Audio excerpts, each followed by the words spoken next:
নমস্কার, আমার নাম জয়দীপ রায়। আমি একজন এমটেক ইঞ্জিনিয়ার। আজ আমি আপনাদের এই ফেসবুকে প্রথম এলাম একটা রিল তৈরি করতে। আপনারা সবাই জানেন যে কবি সুভাষ বলে যে মেট্রো স্টেশনটি আছে সেটি অনেক দিন ধরে বন্ধ রয়েছে।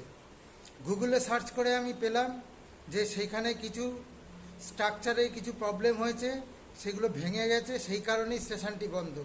এই ক্ষেত্রে আমার কয়েকটি প্রশ্ন মাথায় এলো, সেগুলো আমি আপনাদের সাথে শেয়ার করতে চাই। যেহেতু মেট্রো রেল স্টেশন সেটি গভর্নমেন্ট অফ ইন্ডিয়ার রেলওয়ে মিনিস্ট্রি ওটার দায়িত্বে ছিল। আমি ধরে নিচ্ছি যে তার ডিজাইনে কোনো প্রবলেম ছিল না, আমি ধরে নিচ্ছি তার ইন্সপেকশানেও কোনো প্রবলেম ছিল না।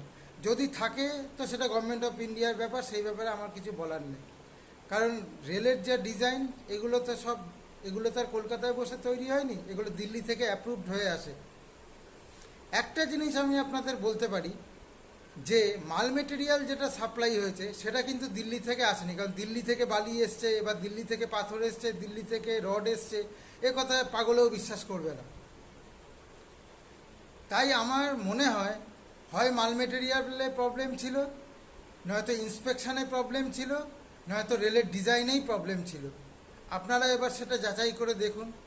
আরেকটা কথা বলতে চাই, কবি সুভাষ মেট্রোর পাশেই হচ্ছে নিউ গড়িয়া রেল স্টেশন, সেটিতে কিন্তু কোনো প্রবলেম হয়নি। এবং কবি সুভাষ মেট্রোর থেকে নিউ গড়িয়া রেল স্টেশনের উচ্চতা কিন্তু আরও বেশি। আর যেটা যুক্তি দেখানো হয়েছে যে প্রচণ্ড বৃষ্টিপাতের জন্য এই প্রবলেমটা হয়েছে। তো প্রচণ্ড বৃষ্টিপাত তো কবি সুভাষ মেট্রোতে না, নিউ গড়িয়া যে রেল স্টেশন সেটাতেও হয়েছে, কিন্তু সেটাতে তো কিছু হলো না। আপনারাই বিচার করুন, আমি আর কি বলবো। এটা খুব দরকার, কবি সুভাষ মেট্রো স্টেশনটা এতদিন ধরে বন্ধ হয়ে রয়েছে, আমাদের সবার খুব অসুবিধা হচ্ছে, এটা হচ্ছেই। আমার আর কিছু বলার নেই।